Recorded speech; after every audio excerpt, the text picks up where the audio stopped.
É bem intuitivo esse conceito de negação. Afinal de contas, é só utilizar o advérbio de negação? Não.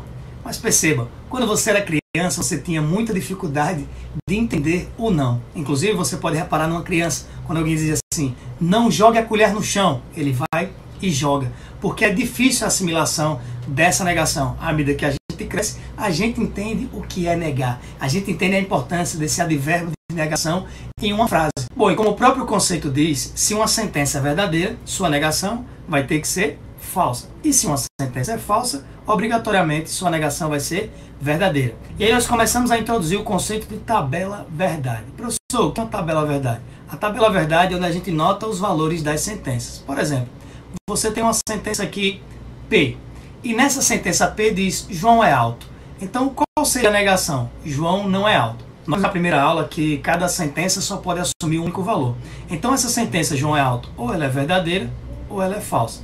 Bom, se João é alto é verdadeiro, então João não é alto tem que ser falso. Isso seria a primeira situação.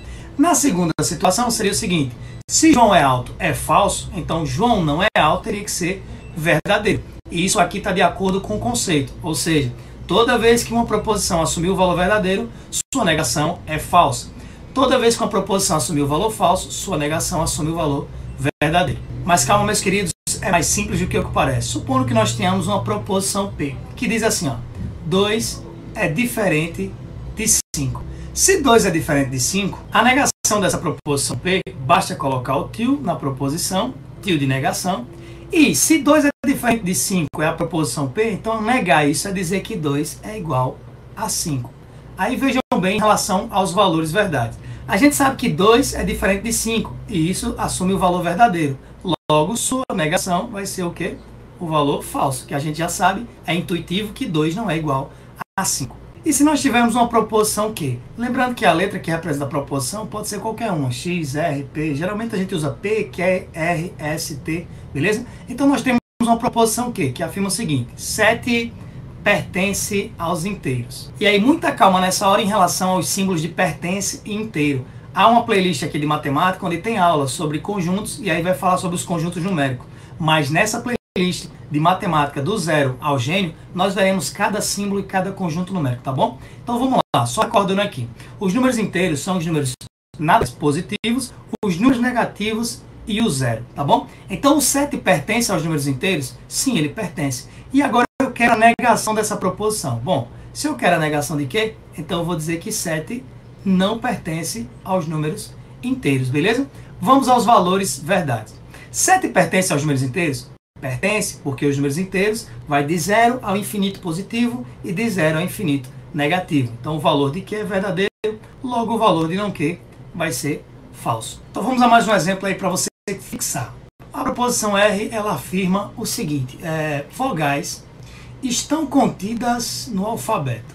De novo, não se preocupe em relação ao símbolo de estar contido, contém. Já tem uma aula aqui no canal, na playlist de matemática, sobre esses símbolos, mas nessa playlist nós veremos de novo todos os símbolos relacionados ao conteúdo de conjuntos, tá bom? Mas entenda a ideia de estar contido, é bem intuitiva. Como se eu dissesse assim, o café está contido na garrafa, ou seja, o líquido café está dentro do recipiente lá. Esse é o símbolo de estar contido.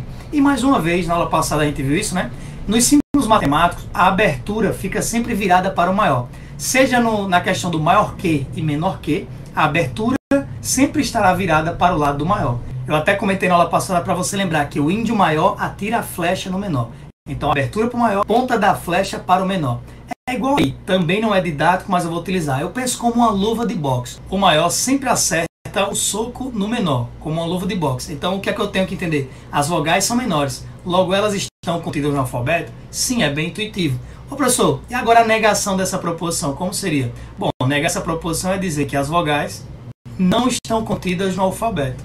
E mais uma vez aqui nessa sentença, né, o R está sendo verdadeiro e a negação de R está sendo falsa. Vamos ao último exemplo e eu vou usar exatamente esse sinal de maior e menor. Se nós dissermos que uma proposição S, ela é da seguinte maneira, 5 é menor que 2.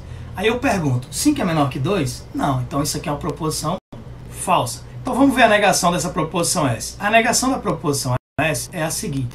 Se 5 é menor que 2, negar isso é dizer que 5 é maior que 2. Mas preste atenção. Quando nós falamos de maior e menor no caso da negação, você está dando aí apenas o oposto. E nós não queremos o oposto, nós queremos de fato o contrário. Então, toda vez que você negar o menor que, você tem que botar maior ou igual.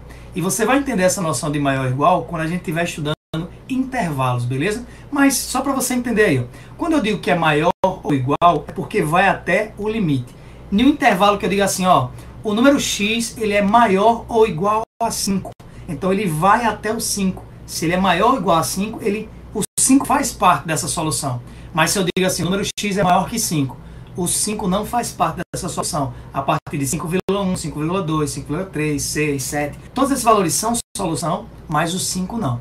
Repetindo, toda vez que você deixa um sinal aberto, maior e menor, por exemplo, x é menor que 3. Quando você diz que x é menor que 3, é porque x pode ser qualquer valor. 2,99999, mas ele não pode ser o 3. Agora se eu digo x é um número menor ou igual a 3, é porque pode sim ser o 3. Ou seja, falando de intervalo, quando você bota o sinal de igualdade, é porque vai até o limite e utiliza o limite. Quando você não coloca a igualdade, não utiliza o limite, beleza? Negar o menor que é colocar maior ou igual. E aí, como a sentença 5 é menor que 2 é falso, logo 5 é maior ou igual a 2, isso aqui é verdadeiro. Em símbolos matemáticos, a abertura sempre está virada para o lado do maior. E aí não esqueça, toda vez que você nega o maior que, você vai ter que colocar menor ou igual. E toda vez que você nega o menor que, você vai ter que colocar maior ou igual, beleza? Então sempre coloca a igualdade embaixo. Recapitulando aí para você fixar, a noção de negação é bem intuitiva, né? Só usar o advérbio de negação? Não. Isso na lógica argumentativa. Pedro é alto. Pedro não é alto. A casa é branca. A casa não é branca.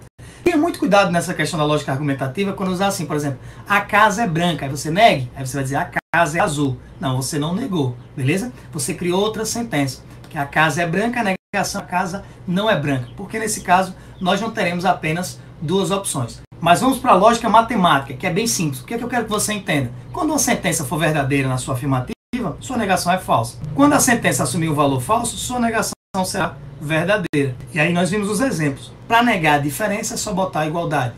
Para negar o pertence é só o não pertence. Para negar o estar contido é só não estar contido. E a grande questãozinha aqui do maior que e menor que. Se está menor que, você bota maior ou igual. Se está maior que, você bota menor ou igual. Beleza? Então a nossa aula de hoje fica por aqui. Não esquece de se inscrever-se no canal, deixar o like, compartilhar o vídeo e ativar o sininho das notificações para apoiar nosso trabalho aqui no YouTube. E caso você queira pegar o resumo das aulas, é só me seguir lá no Instagram. E também alguma sugestão é só enviar para o e-mail, que também é a nossa chave Pix. Caso você queira fazer uma doação para apoiar o canal, a gente agradece. Até a próxima, fiquem com Deus e lembre-se, quando a gente se vê, a gente se encontra. Até a próxima aula.